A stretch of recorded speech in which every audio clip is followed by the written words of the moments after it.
Hi, I'm Meredith with Meredith Ryncarz Photography, and today I want to talk with you a little bit about budget. Carrie of Two River Events started our series off last week talking about some of the top things to do after getting engaged, and one of the things she mentioned was budgets.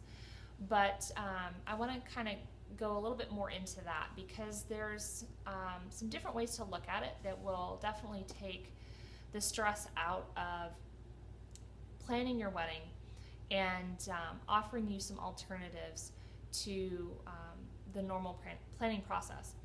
So the first thing that I always suggest to my brides and grooms is that they talk about their vision of their day with each other, because very often out of that will come a better idea of where their budget needs to go.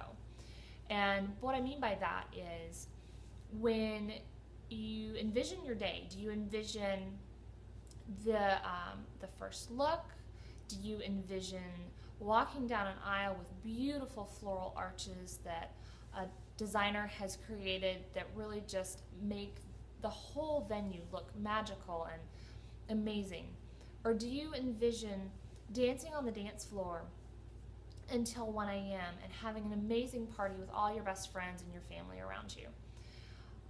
So those are some things that to kind of talk about as far as what you and your fiance envision for your day. Once you've figured out what that main key point is, what that main focus and desire is, then you can start meeting with your vendors and talking to them and getting to know them before you ever book. Because the biggest thing that I encourage my brides to do is to book vendors that they don't mind being around, that they enjoy spending time with, like-minded individuals as much as possible. Because as a photographer, I know that I spend a lot more time with my bride and groom than even some of their wedding guests do. And so I want it to be a good fit for them and for me, because that kind of sets a tone for their day. And the same thing with wedding planners as well, is you want to really enjoy being around them and getting to know them, because they're going to have an effect on your day. And it's a pretty big life event. So after that, after you guys have figured that out, then I encourage you to start crunching the numbers. And there are two key things that you can look at doing that will help you still have the wedding that you desire with a budget that you have.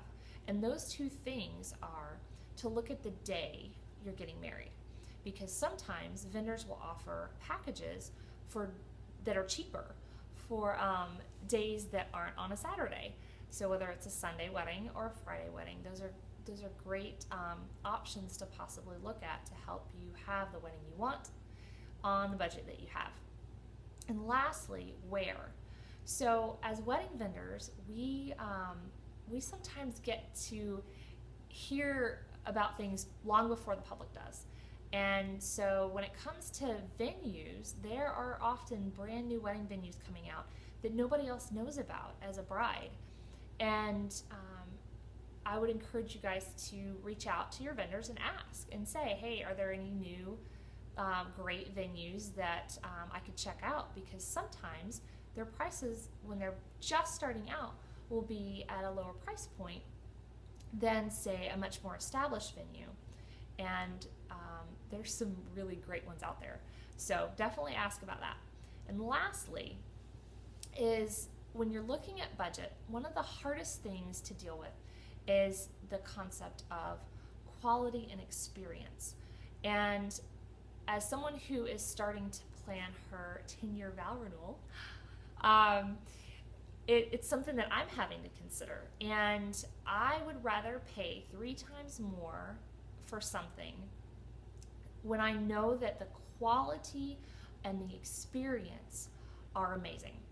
And so I would rather put that investment into something that I know I will enjoy, versus trying to really cut corners on certain things that are really important to me and end up being unhappy about it. And so that's where I would encourage you to look at what are the things that are really ultimately are most important to you, and base your budget on that. So I hope that helps, and I look forward to sharing more tips and secrets from local wedding vendors next Thursday. Bye.